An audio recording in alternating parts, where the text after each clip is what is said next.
اللي بيشوف إثارة كتير لازم يفهم إن القلب اللي اتعود على الممنوع هيسخط على المباح. لما الإنسان يعرض نفسه لإثارة كتير، نظر، خيال، مقاطع، مقارنات، فضول، الدماغ بيتعلم نمط معين من المتعة. النمط ده سريع وقوي، خالي من المسؤولية والالتزام.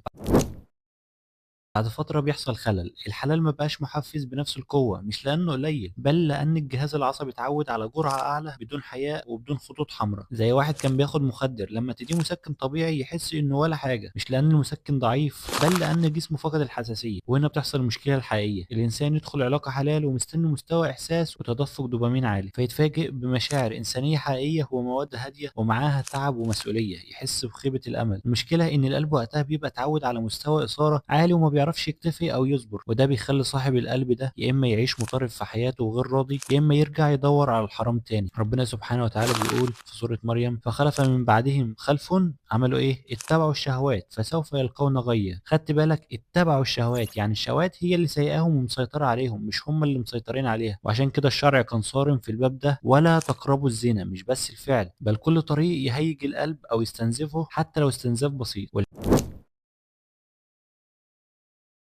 انك تقلل المثيرات وتكسر العادة وتصبر شوية على الفراغ وتسمح لقلبك يرجع للطبيعي عشان تخلي احساسك يهدى. ساعتها هتكتشف ان الهدوء جميل وان القرب الحقيقي اعمق، وهيبقى المباح بالنسبة لك كفاية. سيدنا يعقوب عليه السلام قال: فصبر جميل، يعني وصف الصبر انه جميل. تخيل حتى الصبر الصعب اللي فيه مجاهدة للنفس هيكون جميل بسبب الاستقرار النفسي والايمان. افتكر قول ابن القيم: المعاصي تميت القلب والطاعة تحييه.